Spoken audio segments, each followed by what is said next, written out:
नमस्कार, मैं अमित कुमार। आज हम एनालिसिस करने वाले हैं बीजेपी और जेडीयू के गठबंधन के बारे में, जो 2024 में बीजेपी और जेडीयू के गठबंधन हुआ है, उसके बारे में एनालिसिस करने वाले हैं। क्यों? क्योंकि ठीक लोकसभा के इलेक्शन के पहले इन दोनों का फिर से गठबंधन हो गया है, क्योंकि अभी चुनाव होने वाले हैं। और अगर सीधा सिंपल शब्दों में कहा जाए तो बीजेपी जेडीयू बिना अधूरी है और जेडीयू बीजेपी बिना अधूरे हैं। तमाम ये दोनों पार्टियां, ये दोनों के शीर्ष नेता एक दूसरे के ऊपर ब्लेम कर दें कि नहीं, मैं बीजेपी के बिना रह लूँगा, अपना सरकार चला लूँगा, कोई ज़रूरी नहीं है बीजेपी।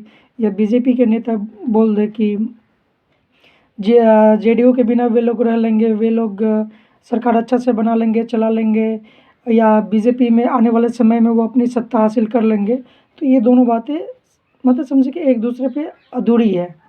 तो कहे कि आज हम एनालिसिस करने वाले हैं कि 2024 में जो इन लोगों का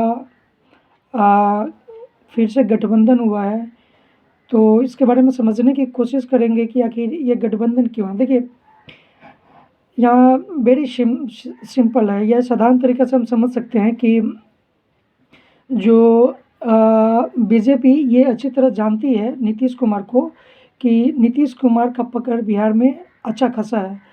और अच्छा खासा है और क्यों? क्योंकि नीतीश कुमार को डेवलपमेंट पर्सन भी कहा जाता है, क्योंकि इन्होंने यहाँ पर जब से आरजेडी की सरकार गई, तब से लेकर अभी 2024 तक इन्होंने बिहार की रंग रूपरेखा बदली है।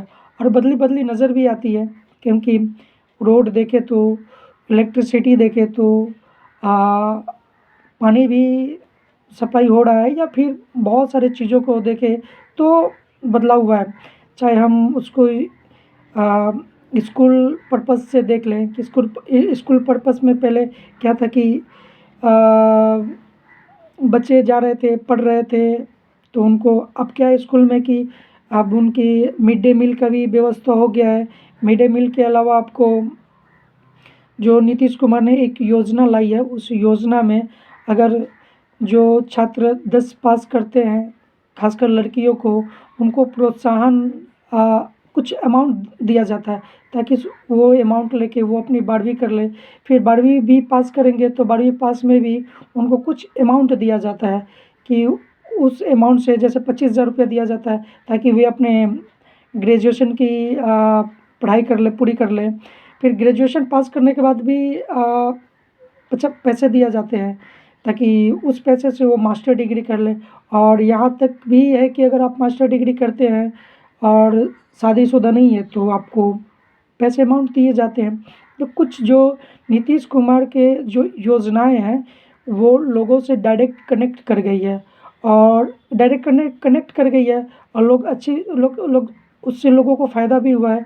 और लोग अच्छी तरह जानते भी हैं कि ये योजनाएं हैं जिससे हमें फ़ायदा हो रहा है। अगर हाँ, बिहार में अगर हम भी मानते हैं, और हमने भी देखा है कि शराबबंदी, पूर्ण शराबबंदी है, लेकिन कहीं ना कहीं शराब मिल ही जाता है। कहीं ना कहीं लोग खबर आई जाती है कि वहाँ पे 2-4 लोग मर गए, तो वहाँ पे शराब पीने से 2-4 लोग मर गए, ये है। लेकिन इसका असर उन गरीब परिवारों पर भी पड़ा है, जो गरीब परिवार जब शराबबंदी नहीं हुआ था, तो वो जो कमाते थे दिन भर की कमाई, वो पीकर ख़त्म कर देते थे। तो इस योजना का लाभ तो लोगों को मिला है, और लोग का फ़ायदा भी पहुंचा है। हाँ, एक तरफ असफलता का कारण ये है कि बिहार में जो उद्योग धंधे होने चाहिए थे, वो उद्योग धंधे उस तरीक़ा से नहीं बढ़े जिस तरीक़ा से बढ़ना चाहिए थे। जैसे इनके कोलैबोरेशन, अधिकतर मान ले तो कोलैबोरेशन बीजेपी के साथ रही।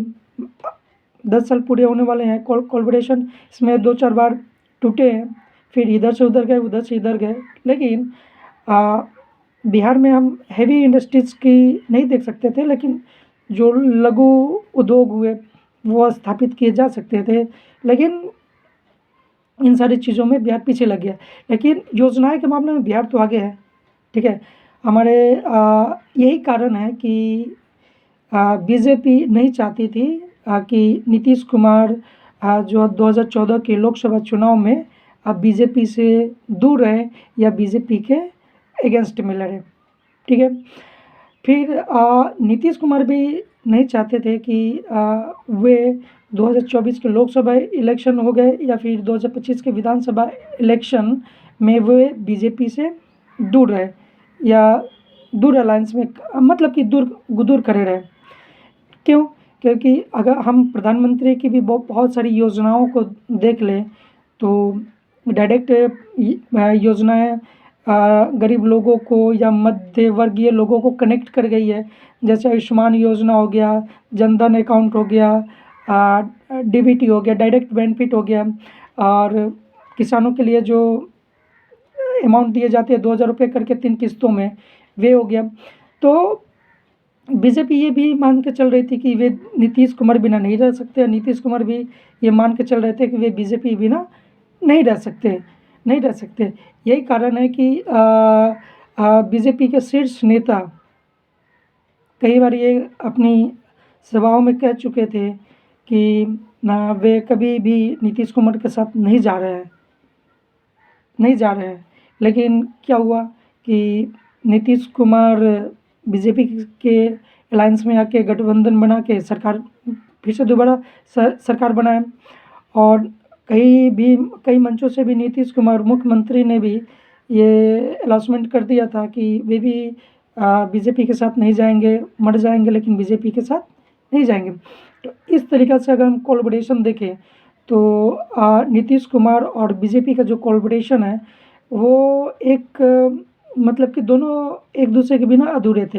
यही कारण था कि नीतीश कुमार भी चाह रहे थे कि बीजेपी के साथ मिल जाए, और बीजेपी भी चाह रही थी। हाँ, यहाँ पर एक चीज़ और देखने वाली है कि बिहार बीजेपी जो है वो ये नहीं चाहती थी कि नीतीश कुमार से गठबंधन हो, लेकिन सेंट्रल नेतृत्व ऐसा मतलब कि नहीं चाहती थी। सेंट्रल नेतृत्व ने डिसाइड किया कि नहीं, नीतीश कुमार को पार्टी में लिया जाएगा, और फिर नीतीश कुमार ने मुख्यमंत्री पद की शपथ ली।